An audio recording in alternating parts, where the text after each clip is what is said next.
숨겨진 스파이크. 스파이크 단백질은 당 분자, 즉 면역체계로부터 위장하는 글리칸으로 코팅되어 있습니다. 이것은 줄기의 세 지점에 경첩을 달 수 있어 신축성을 줍니다. 노란 부분이 슈가 코트예요. 솜사탕으로 만든 외투로 위장되어 있어요. 이게 바이러스의 몸통이에요. 이 부분이, 여기 이 부분이 몸통. 그리고 삐쭉 튀어나온 스파이크 단백질 끄트머리, 이 부분이 ACE2와 접촉하는, 요철로 만나는 그 수용체 결합 영역이에요.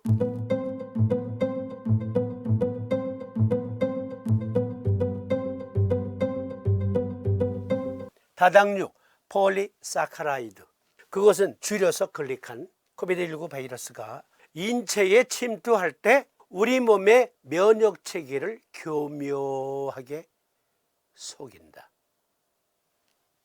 그래서 무증상이 늘고 있다. 그건 바로 이러한 스텔스 기능 때문이에요. 스텔스 기능이 있단 말이에요. 스텔스.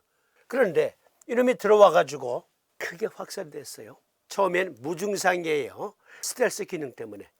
그러니까 우리 몸은 설탕이니까 그 몸에 해가 되는 건 아니지. 오히려 당 떨어졌는데 잘 됐어 하고 세포들이, 특히 폐세포들이 좋아한다는 거예요. 알고 보니 스파이야, 적이야. 코비드19 바이러스. 상약, 과학자들은 바이러스가 놀라운 힘으로 인간 세포를 붙잡고 그 안에 한번 몸을 숨기는 데 도움이 되는 핵심 적응 그 시스템을 발견했습니다. 나중에 사스코브2는 세포를 떠날 때, 즉 폐의 상피 조직에 ACE2 수용체와 사스코브2의 바이러스 스파이크 요철이 만났어요. 그러면 세포 한 개 속으로 들어간 거예요. 그리고 그것을 숙주 삼아서 확산 분열을 해요. 그리고 나서 그 세포에서 빠져나온단 말이에요. 그럴 때 더 많은 인간 세포를 감염시키기 위해 입자를 준비하는 중요한 처리 단계를 실행합니다. 교묘한 스텔스 기능에 빠르게 확산 전파력을 또 갖추고 있다. 이들은 바이러스가 빠르게 확산되고 수백만 명의 생명을 앗아갈 수 있게 한 도구 중 일부입니다. 이러한 시스템이 임페리얼 컬리지 런던의 바이러스 학자인 웬디 바클레이는 이것이 바로 통제가 어려운 이유입니다 라고 말합니다. 빠르게 변이하는 바이러스의 보조를 맞추기가 쉽지 않습니다.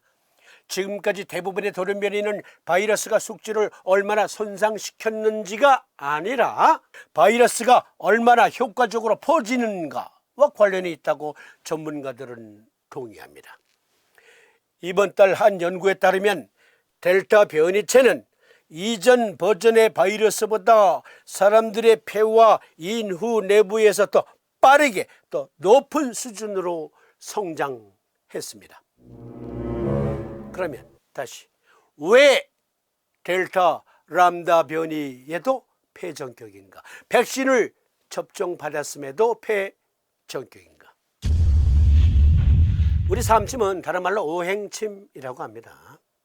오행은 우리 몸의 주요 장기의 부호를 정한 거예요.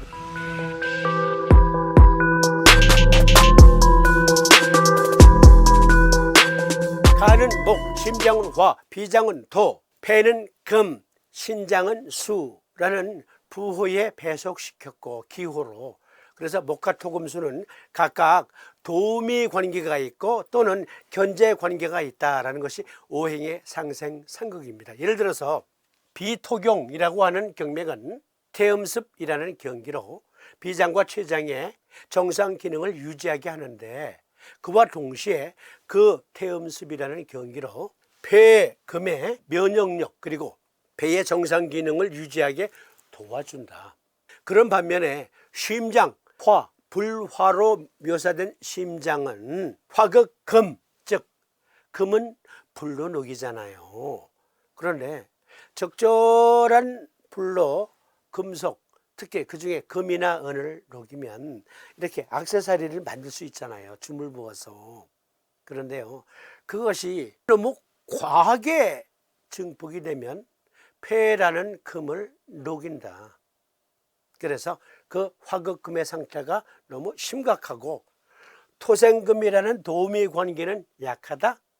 그래서 생긴 병을 우리는 폐정격이라는 요법으로 개선시켜주고 폐의 면역력을, 폐의 기능을 정상으로 회복시켜주는 거예요. 약화된 폐 기능, 약화된 폐 면역력을. 그게 오행침의 모토예요. 사암침의 기조. 그런데요, 태백과 태연의 N극면을 부착해요. 즉 비토경의 토결인 태백혈을 보하면 우리는 자석으로 놓기 때문에 N극을 부착해요. 3파의 1T짜리 네오디듐 영구 자석, N극면을 부착합니다. 그런데요, 그러면 어떤 효과가 나타나냐? 그리고 비토경의 비장이라는 그 장부는 실제 폐를 도와줍니까? 폐에 도미 역할을 해요? 그렇습니다. 폐는 면역의 천병 역할을 해요. 그러기 위해서는 계속 신병들을 보내야 돼요. 면역세포라는 신병들을 보내야 돼요. 알고 보니까 비장은 면역세포를 생산해요. 백혈구를 생산해요. 그리고 림파틱 시스템으로 전신에 파급시키고, 그리고 폐에, 폐각 내에 점액층으로 계속 신병들을 훈련시켜서 파견합니다.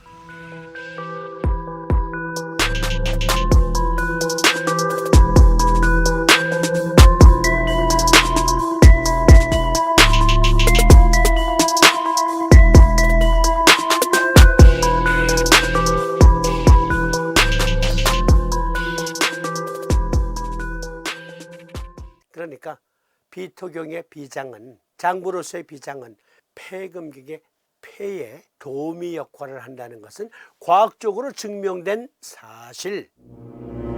그러면 소부와 어제, 얘는 S극면을 부착해요. 폐정격은 태연과 태백, 태백과 태연혈에는 N극면, 소부와 어제, 어제와 소부혈에는 S극면을 부착해요. 산단 말이에요. 그런데 동의학의 용어로 화극금이라고 했어요. 상극작용이 있대요. 폐와 심장은 서로 견제 관계에 있다. 상극이라는 것은 무조건 쳐부셔야 될 관계가 아니에요. 견제 관계다. 그러면 과학적으로 증명됩니까? 화극금, 실제로 코비드19 바이러스가 인체에 침투할 때는 말씀드린 것처럼 ACE2 수용체가 코비드19 바이러스의 스파이크 단백질의 수용체 결합 영역이 이렇게 터치가 돼요. 그러면 그 바이러스가 폐각 내 세포 속으로 들어가는 거예요. 화극금, ACE2가 증가하면 폐 면역력이 약해진다. 의과학적으로 증명됩니다.